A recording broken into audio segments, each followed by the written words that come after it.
Yeah. So to share about what your job is like. Okay, so my name is Gerald. I'm the commanding officer of Punggol Neighbourhood Police Centre. My job is to ensure that crimes do not happen in Punggol, and if it does, our officers are ready to respond to any situation swiftly to deal with it. I'm on call 24/7 to respond to more serious incidents, which is why I hope that my phone never rings. But I also believe that taking care of the officers' welfare, training, and operational needs are the key to doing this job well. Because without our officers, actually very little of what we do in the front line would be possible. Can you imagine when you call 999 but nobody comes to you? Yeah. So yeah, maybe I share a little bit more about like what my day is like, because I actually just prepared some of this stuff. So normally when I first get to work, we review all the cases that happen in the last 24 hours, and I give instructions for follow-up if need be. Otherwise, I spend a lot of time talking to my officers, understanding their needs, how to develop them better, and actually the rest of the time is actually spent in front of a laptop like everyone else, looking at crime trends, leading project groups, and brainstorming on how we can work to lower crime. Yeah, and that's what my days are normally like. Yeah, that does sound quite exciting. So I think maybe some questions that the students will have in mind, right, would be that how do they actually get to join the police force? And since you're talking about the kind of jobs that you do, so like what kind of levels of careers are there, and perhaps like what do they need to do in order to reach where you are at right now? Okay, well, that's a very big question. Okay, maybe I'll just break it into parts. How do you join the police force first? Actually, this question, I think very interesting, came from a primary 2 student. Thanks for asking this question so early. Yeah. Actually, the minimum entry requirements is that you must have 5 GCE O-level credits to join us as a sergeant. You can join us as an inspector if you have a university degree or higher qualifications. Everyone must have normal color vision. And for the guys, you must be either PES A or B1. Pre-enlistees can actually fulfill your NS at the same time by applying 3 months before your enlistment date. So, I mean, to answer the question about what the levels of careers are, as a direct entry sergeant, you will actually have to undergo training in the Home Team Academy or the Police Training Command. And sorry, you cannot go home during this period. You have to stay in camp until the weekends. You will then most likely be posted to a neighborhood police center, which is where we are right now, where you will perform frontline patrols and you'll respond to 999 calls. This is really the bread and butter of a lot of policing work. Later in your career, you may end up doing a very diverse range of posts. That could be anything like a community policing. You see some officers in white polo tees, they go out on bicycles and just talk to the public. Or maybe investigation officers where you're on plainclothes duty most of the time. Then you follow up with cases. Or it could even be staff functions whereby you basically do office work and, like earlier I mentioned, project groups to manage crime trends. So you may be the ones analyzing it, giving suggestions on what to do. For the graduates, for the university graduates, you actually begin as an inspector. Your first posting would be 6 months of frontline patrol. Then thereafter, you'll be an investigation officer for a number of years before you actually come to the neighborhood police center as a team leader, whereby you lead a patrol team to go on day-to-day patrols. Yep. Then thereafter, like I said, you'll be more open and you get to choose your postings from then on. So how to get here, you have to, I think for the students, first of all, you have to study hard. Yeah, I think that will be very relevant to them. I think for more information, actually, all you have to do is to Google SPF recruitment, and you'll find the information on this. Nice. Okay. So yeah, I think for aspiring police officers, then that would be very good information for them to know. And then quite a number of them will be doing their streaming lah. So then they are in Sec 2 now, they're still quite young, but I guess it's a long process lah for them to think about what they want to do eventually. So is it that any degree or any course of study, they will still be able to apply to become a police officer? Wow, this one is a very technical question, but I think you can find the answer on the website. Generally, if you study in a local school, we are quite sure that it will be approved. Okay, I see. Okay, shall we move on to the next question then? So we have a question regarding what are the most common crimes that actually occur in Punggol? Wow. Okay, this is actually not unique to Punggol, but I think one of the biggest issues that we are dealing with today is actually scams. So specifically for youths, right? the scams that I think youths are normally involved in as victims are normally e-commerce scams and social media impersonation scams. Let me share a bit more in detail. I think e-commerce scams is where you buy things online, and sometimes because you make payments upfront and you don't get the item delivered at the end of the day. This happens more frequently when you actually buy direct from another consumer through an online platform. And I think even if you do it through a platform whereby there's an actual seller, sometimes they may actually contact you to tell you that, hey, let's not make the payment through the platform. Let's maybe you make a bank transfer to me first and I'll deliver the item to you. These are actually signs that this could be a scam. So next time when you want to buy like game credits or that rare sword in that RPG game that you are playing, please be very careful. This is not secure at all, and we always tell people that the best way to buy things from another consumer is to meet up directly, verify what you're getting, and then make the payment on the spot. This ensures that you have surety that you're going to get what you actually asked for. Social media impersonation scams, I know it's a bit of a mouthful, but basically what happens is that you receive a message from someone. It could be via WhatsApp, Facebook, Instagram, Messenger. It could be a spoof account that you think is your friend, or it could be one of your friends' accounts being hacked. And because you think you know that person, they may tell you that, you have won some game credits, you may have won a lucky draw. Please give me your OTP or your password to your account, and I will help you to claim this stuff and pass it to you. Please don't do that. Most of the time, we tell youths that even if you don't lose anything at the end of the day because you didn't share your bank account, you actually end up becoming what we call victim zero, which is the start of a long chain because your account got hacked. And then thereafter, your account within the next 24 hours before you manage to get it back is actually being used to contact all your friends and families. And sometimes they may even contact your friends and family to ask them for loans, And people actually end up losing money because of this. Yeah, and I think basically that's some of the biggest concerns that we have right now in today's context. It's a lot of scams going on. Okay, I see. So then for students who actually, not for students, for youths who actually have such scams or such incidents happen to them, how do they go about reporting this? And let's say, for example, they do fall for a scam, then what are the chances that they will be able to recover or recoup the losses that they have suffered due to the scam? Okay, we always tell people, and this is a question that we actually get very frequently. If you look at the news, we actually have this thing called the Anti-Scam Center set up recently. What we always tell the public is that if you suspect that you have become a victim of scam, please lodge a police report immediately.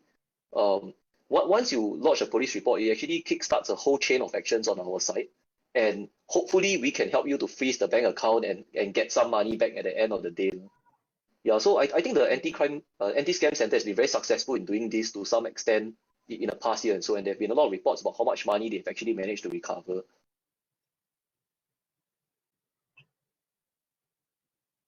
Yeah, I see. So I hope that for the students listening to this, okay, this is something that you all are a bit more aware of now. And then if you do encounter such things, or if you know of friends who encounter such things, then you will know what to do subsequently. And I believe quite a number of the schools are doing their NPCC CSSP project. So this will be quite valuable information for them also. Yeah, sorry, actually I'm not familiar with this. Maybe you can tell me what these NPCC CSSP projects are about. About these crimes in Singapore, to share about awareness of it as well as how to prevent it. Yeah, so this is a project that every cadet in their Sec 2 student life as an NPCC student, they will need to conduct it. Well, I see. That's actually very great. It's like helping us to do our job. Yeah, and then they start Thank you so much for the support. So then we may need to thank the HQ site for coming up with such a program. Yeah, so I believe quite a number of them that are listening in now are actually, some of them might also be preparing for their project. So this would help in their planning process. I see. Yeah, so perhaps in line with, since we are talking about how youths are being susceptible to scams and all that, I think one of the more prevalent issues recently that is rising, I feel, would be youth crimes such as like underage smoking or even vaping that has become a bit more common in I would say even in schools recently. So is this something that you will have to deal with as well? And how do you all actually go about to deal with such problems that are happening to youth right now? Okay. Let's talk about vaping first. Yeah. I think first of all, irregardless of whether you are youth or not, right, we have to say that vaping is actually illegal. I mean, the law states that it's illegal to purchase, it's illegal to own it, and it's illegal to use it. And if you are found with it, you may be fined up to $2,000. So, from what I understand, I mean, this is what I read online as well. I don't think it's healthy at all, like, and neither is smoking. So all the more you shouldn't be involved in this at all. Yeah, that's the best advice I can give, like try to do the right things, like. Yeah, I think for the students or for the youth side, they need to consider also the consequences of their actions. If the things that they are doing is breaking the law, then if they are caught, for example, even the health repercussions of it, they will need to deal with these consequences. Okay, I think there's one question from another student. They mentioned, as youth, what can they actually do to prevent crimes from happening? Maybe apart from the CSSP that we mentioned just now. Like, what else can they do in order to prevent crimes from happening? Okay, let me think about this question. I think first of all, always do the right thing. I think we just said this. And I think second is don't be a victim of crime, especially scams. So if you can, share what you know about scams and crimes with your families and friends. And I think next, if you see something wrong, right, just call the police immediately. If it's an urgent issue, you should always call 999. Or otherwise, right, if it's just to provide information on something that you suspect is going wrong, but it's not happening right now, you can actually always call your nearest NPC or neighborhood police center. All our numbers are actually very easily available online. You can just Google your nearest police state, neighborhood police center, and you will get the number immediately. So, I think one other issue that the youth are rather interested in is also regarding cyberbullying, as well as just now you mentioned smoking, right? So cyberbullying. So, do you have any advice with regards to how youth can prevent or rather also stop cyberbullying from happening? Wow, how to stop this? To be honest, the best advice that I have is don't do it. Like, if you find that you are a victim of cyberbullying, what we'll tell you is just ignore it. Some forms of cyberbullying, such as doxing, for example, which is basically leaking someone's personal ID information online, could actually account to a criminal offense. So be very careful about what you post online sometimes as well.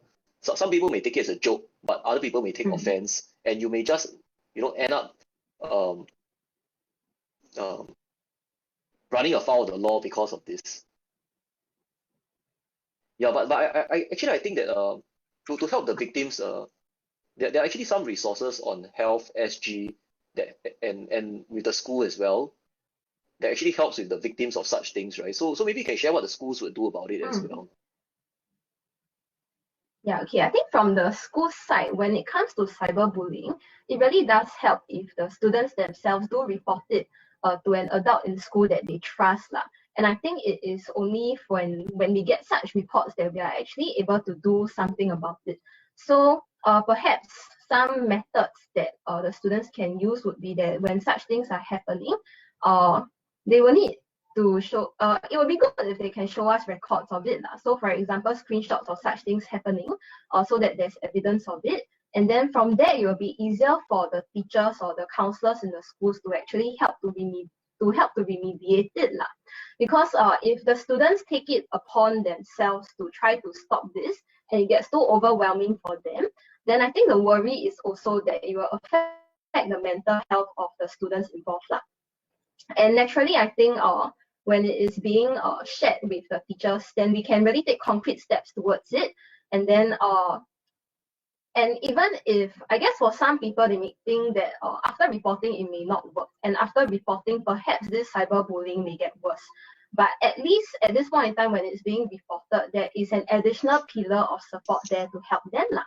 And for those who are not. So in the whole case of, I think, not just cyberbullying but even bullying itself, there are three parties involved in it. So one would be the victim, then there's the perpetrator, the one causing this, and then there's also the bystander. So perhaps for how we can stop bullying or even cyberbullying, one way would be that if you do notice such things happening, even if it is not happening to you, it will also do good to help to stop this from happening. Like if you know the person causing harm to others, and if you are a friend to this person, then it will help to speak to your friend to let them know what is wrong about it, and also to try and see if it is possible to stop them. Then if not, then bring it up to, again, a trusted adult that they know might be able to help them. Yeah, so for the victims, it is to report it, and for bystanders, it's not just to be passive bystanders, but to see perhaps what they can do to actually help the people involved. So if they let the matter slide, or if they let the perpetrator continue, then in that sense, they are also a part of the people who are considered to be bullying the victim, because nothing is being done to stop the person, even though they know who they are and they know what they are doing. So I guess from a school's perspective, this is where we would come from. But naturally, the people who need to stop it are the students themselves. So as much as we can say and advise them on what to do, the students themselves need to have this positive influence with one another, and have the courage to stop one another from doing certain things if they know that it is wrong. I see. Actually, that sounds very good. But and I think I think it's okay to share on this platform that actually every school has got a police liaison officer. The students may not know it, but they actually work more closely with the teachers. And in some really very bad cases, right, the police will always be alerted, but we always hope that things don't turn out that way. We actually have some quite interesting questions on the live comments. Maybe we will take a few. Since there is this thing about someone asked what the consequences of underage smoking are. So maybe I'll take that. As of January this year, the minimum age for smoking is now 21 years old. So I think for that record, I think Ms Bernice is also a little bit too young. and I'm glad I look that young. and if you're caught smoking, you can be fined up to $300. And I just give me a moment where I get the support staff to scroll up so that I can see what the other questions are. I think there's this question from this client Tan, who says that he thinks that piking are under his blog. So like what we said earlier, if you see something, and if you think something is wrong, you can call 999 on the spot. If they're not there anymore and you want to submit information, please call your neighborhood police center. We will step out our patrols and we'll keep the place safe. Don't worry. Let's see what else do we have. What do you think are the necessary qualities to make a good policeman? Wow. From Mr. Terence here. This one honestly quite tough. But I think first of all, you need to have a heart to serve. Yeah. There are a lot of things that can go wrong in your day-to-day patrols, and which is why people want to call police. So when you go there, you're actually there to help to solve people's problems, and you really need to have a heart to want to help them. I think that's very important. Specific course must a poly student take in order to get into the police force? So it's a recruitment question. I happen to be a career advisor as well, which is why I think I can answer this. There's no specific course actually.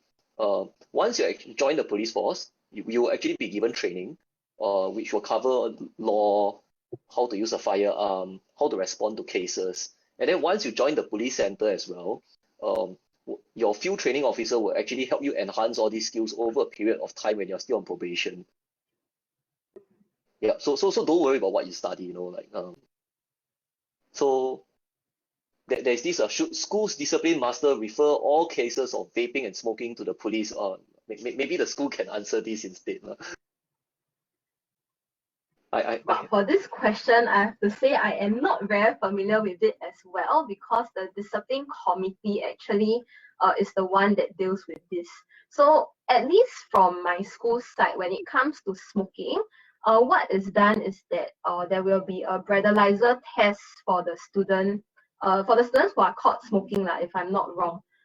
every day when they come to school. And if I'm not wrong, I think during specific intervals as well, there will be the breathalyzer test to see whether this student has come back to continue smoking or whether they have quit or not.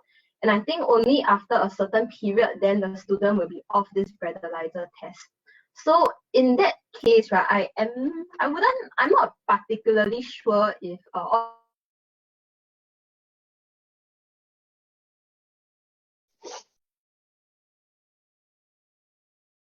Yeah, I'm sorry I cannot answer this question because I only get the cases that actually referred to us at the end of the day. So yeah, there's this question about does joining NPCC help if I want to be a police officer from Nor Aisha? So but Bernice, what do you think about this question?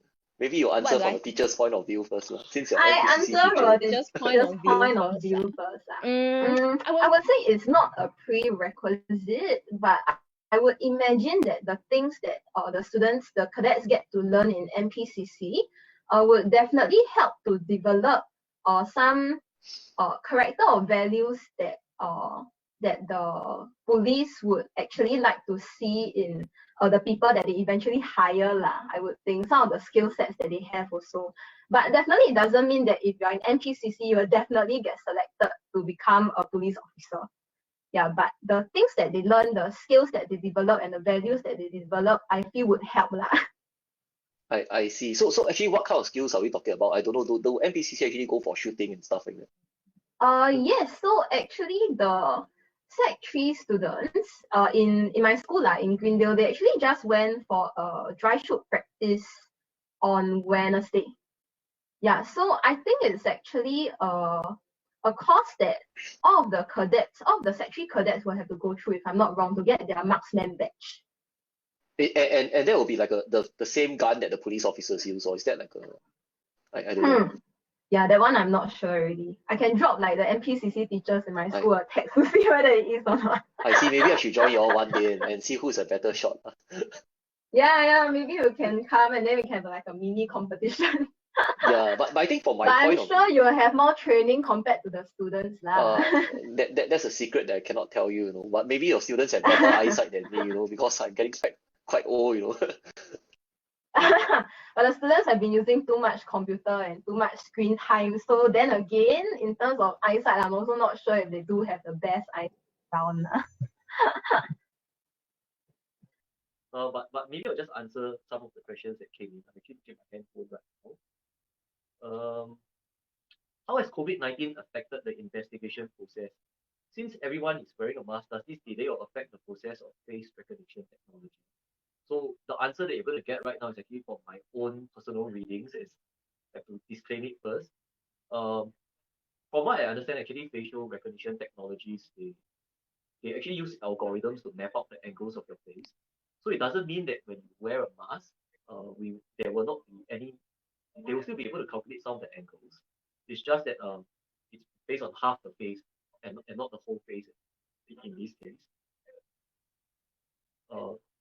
That basically means that yes, it's affected facial recognition technology a little bit, but it doesn't mean that nothing can be done. So does law and management course in Polytechnic help in getting into the police force? So like what we said, at the end of the day, you got to do well in the interview. We've answered this question earlier. It doesn't really matter what you study in Polytechnic. What's more important is that you get in and then we'll train you. I think you shared really a lot of very valuable information that will definitely benefit the students as well as tips on how they can keep safe online especially. As promised, like I've got this like a miniature police car here for everybody who asked questions earlier. Through our QR code, we will be getting in touch with your schools to give you one of these. For those of you who asked on the live chat, we'll find a way to reach out to you. And if we don't, maybe you can reach out to us instead. And we'll find a way to pass this to you as well. Safely, of course. I'm sure there'll be something that they're excited to receive also. Not everyone can get that right, quite limited edition. Yeah, I think I'm supposed to say something like some kind of commercial message, before and yeah. Yeah, go ahead. Of course, actually has this thing called Delta League. It's actually a youth outreach program that we host during the school holidays. and the June 2021 edition is coming up like in a couple of weeks. And we are actually hosting a Mobile Legends tournament. If I'm not mistaken, it's actually like some handphone game. It is. So if you want to find out more about this, just go to Facebook, search for Delta Lake, and you will find your answers right there. So you can just hop onto the Delta Lake Facebook page immediately after this. Yep. Okay. Yeah, so I think we have come to the end of today's sharing session. Will there be a session number 2 for Mata-Bytes? Yes, there will be another upcoming session. We are keeping under wraps what this session is about. Like I said, it may be for a different target audience. May not be for you the next time, but we hope to bring you something exciting once again. And so if you can, just watch out for our next edition of Mata-Bytes. Yeah, okay, so y'all can follow the Punggol Neighborhood Police Center Facebook page also, right, to get all these updates. All right. So thank you, Bernice, for joining us today. Okay, yes, thank you for having us also. So we hope that everyone will have a good weekend and stay safe, especially with the new measures that has just been announced. Yeah, of course, I think staying safe is the most important. So all right, stay safe, everyone. Bye-bye. Yeah, thank you. Bye-bye.